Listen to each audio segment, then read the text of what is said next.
good, YouTube? Quinn Wade coming to y'all with that instant basketball analysis on Analysis Playground on YouTube, exclusively on there forever. And I'm going to talk to y'all about how the Los Angeles Lakers beat the Dallas Mavericks as they should have, 116 to 110. They had a lot of problems to be able to win this one, even got down big in this one. But the Lakers figured it out. They played some good defense. They made some things happen, and they got their buckets to fall down. And the Mavericks just couldn't keep it up like they did in other quarters. The Lakers go to 27 and 17 and 15 and 9 on the road. The Dallas Mavericks go to 19 and 27 and 14 and 12 at home. They was at home in this game. The Lakers did win the first quarter 37 to 28, in the second quarter 28 to 24, but they lost that third quarter 35 to 14. They thought the Mavericks was going to lay down, and that just didn't happen. They had to fight for this one, but they did. 37 to 23 in the fourth quarter. The Lakers was able to win it, and that mattered a whole lot because they wanted to get this win, and they did. LeBron Ramon James, the king of the game. 37 minutes, 17 points, 8 of 16 from the field, 1 of 3 from 3. He had 8 rebounds, 5 assists, 1 turnover, 1 steal, and a block. 2 offensive rebounds, 2 personal fouls, and a -8 and plus minus. Didn't have a crazy dominant game, but he picked it up. He ended up making some good plays on both ends of the court. Found his teammates, got out, got to the basket, got in transition, hit some jump shots here and there.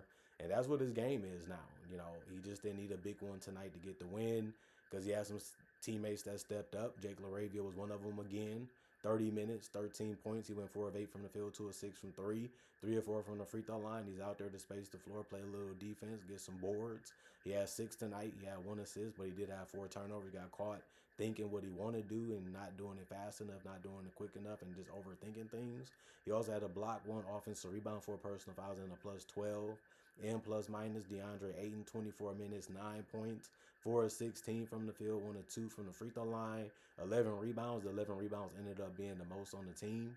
He also had 1 turnover in the block. He had 5 offensive rebounds out of the 11, 4 personal fouls, and a -12 and plus minus. He had a lot of opportunities to make a lot more points, but he just couldn't get them to go down. He just couldn't get the balance. He couldn't get the touch right. And it ended up being a bad shoot night for him. If he would have shot the ball better, they wouldn't even been in the situation where they got down big.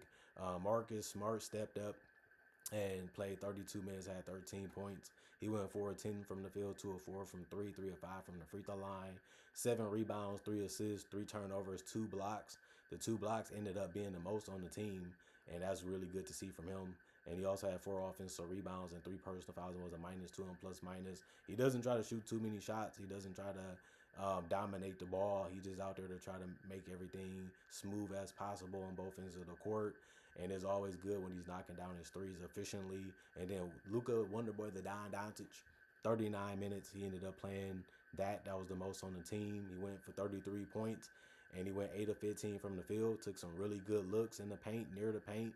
And he did a good job of just taking his time to get the shot that he wanted. And if he wasn't doing that, he was getting fouled, which is really nothing new because he's a guy that initiate contact and he comes right at you. But he also went 3 of 8 from 3. Some good ones, some ugly ones, but that's what he does. It's cool with the team.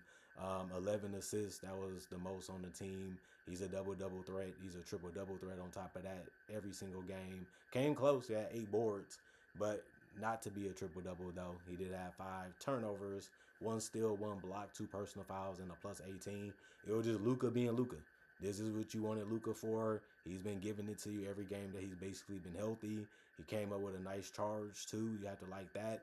But other than that, just another great performance for him. And then Rui really helped him out by hitting timely baskets.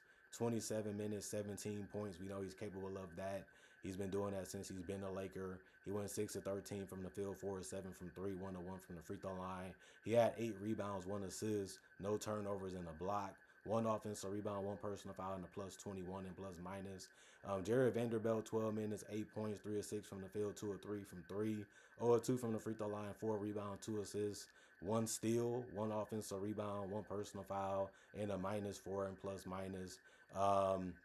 He did fit in to what they were trying to do and what they were trying to accomplish. He did a good job of scoring the basketball by being open and finding ways to get open. So that always works out when you have players like LeBron on the team and Luka.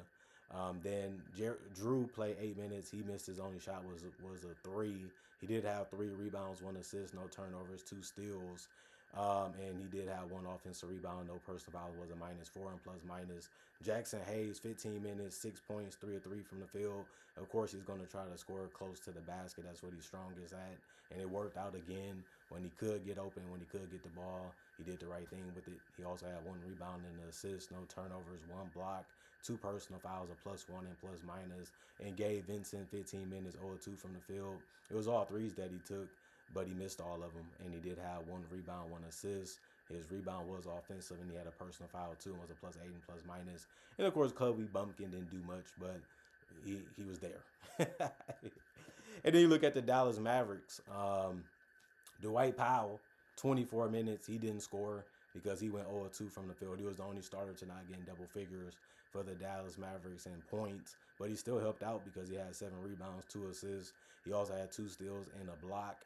He also had 3 offensive rebounds and 2 personal fouls and a +13. He did a whole lot for him not to score a basket, but you'll take it.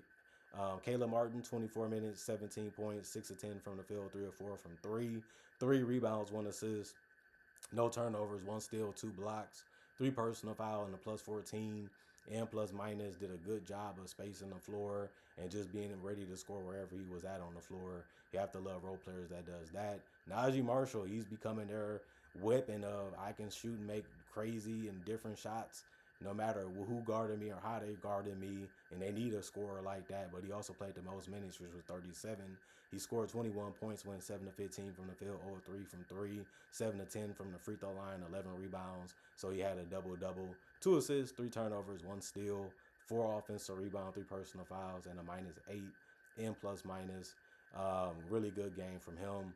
Cooper Flag didn't shoot the ball that great, but he was aggressive, and he was trying to do what he could to put the team on his back sometimes. And they do need somebody that can do that from time to time. And he had 16 points, but he had to go 7 of 20 to get it.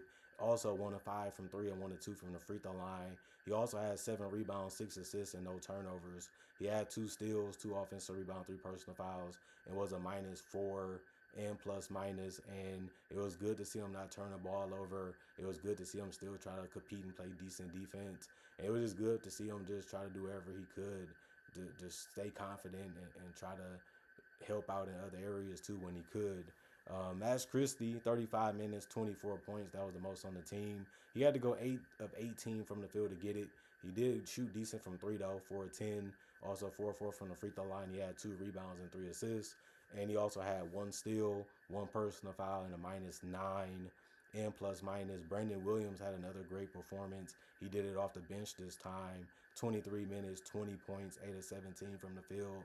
He missed his only 3. He went 4 or 5 from the free throw line. He played and got 4 rebounds, 4 assists, and 2 turnovers, and 2 personal fouls, and was a -24 and plus minus. That was a big night. He was one of the reasons why they was able to stay in the game and lead. And they needed as much as they can get it. And it was good that he was able to perform at a high level tonight, because they only lost by 6. So that means they really had a chance to win it. Daniel Gafford, 16 minutes. He had 2 points because he went 2 of 2 from the free throw line. He had 2 rebounds, 1 assist, and 2 blocks, which was good to see. But he also had 2 personal fouls and was a -5 and plus minus. PJ Washington, 26 minutes, 2 points, 1 of 5 from the field. He missed his only 3. He had 3 boards and 1 turnover and a steal and a block. He also had 1 offensive rebound out of the 3 boards and 2 personal fouls. Was a -9 and plus minus. Jariah Maya Robinson Earls played 3 minutes. He didn't score because he didn't take a shot or a free throw. 1 rebound, 1 turnover, no personal fouls, and a -4 and plus minus. Klay Thompson, 14 minutes, 6 points, 2 of 5 from the field, 0 of 2 from the free throw line, 3 rebounds, 1 assist, and 3 turnovers, 2 steals, which was the most on the team off the bench. He also had 1 offense rebound, 1 personal foul, and a +5 and plus minus. He didn't really take that many shots, didn't really get too many off in general. And on top of that, he did what he could in the minutes that he played. He didn't play a lot of minutes in this one. They went a different direction, mainly Brandon Williams in this one, and then they played their starters a lot too.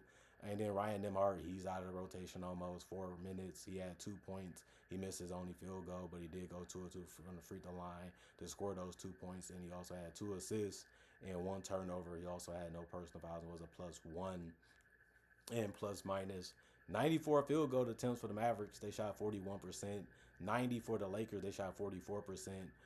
34 three-pointers taken by the Lakers, 41%. 29 for the Mavericks. They shot 34% on threes. 29 free throws for the Lakers, 76%. The Mavericks also shot 76, and they also shot 29 free throws too. 43 rebounds for the Mavericks, 57 for the Lakers. That really helped them out. 26 assists for the Lakers, 22 for the Mavericks. 11 turnovers for the Mavericks, 14 for the Lakers. 10 steals for the Mavericks, 7 for the Lakers. 6 blocks for the Mavericks, 8 for the Lakers. 11 offensive rebounds for the Mavericks, 16 for the Lakers. 32 defensive rebounds for the Mavericks, 41 for the Lakers. And 19 personal fouls for the Mavericks, 20 for the Lakers. And it ended up being a game where they ended up getting more than they really wanted, but they figured out a way to slow things down, get to their shots, get to their spots, and just execute what they're trying to do. And I feel like they played harder and they tried harder, especially in the ending of the game. And that's what the Lakers have to do more throughout the entire game. And offense really hasn't been their problem. And on top of that, they don't have Austin Reeves on top of that. But, I just look at it like the Lakers, this is a team that they should beat. This is a game that they should have won. They had a chance to blow it, but they found out a way to just get everything figured out to the best of their ability, give it their best effort and their best try before the game was over. And they did all of those things, and next thing you know, they ended up getting the win. And the Mavericks, there's not much you can do. This is what you have. This is what you got to work with. You got to figure it out. You got to try to find a way to close out games better. It's not going to be easy because both teams want to win. Both teams come for that reason.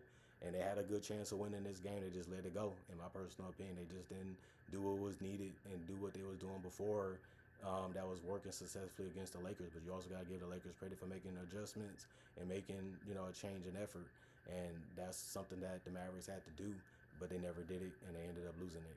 Young teams, growing teams, and teams that, just don't have it all figured out have games like this where this is why they lose a lot of them.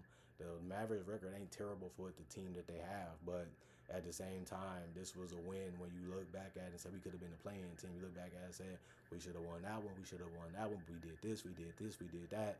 A little blame game, but it's a long season, so we'll see what happens with the Mavericks. But other than that, comment, like, subscribe, and share. Hit that notification bell to get the analysis when it first come out. Y'all stay blessed up. Y'all stay good. Peace. And I'll see y'all later today, hopefully with more analysis.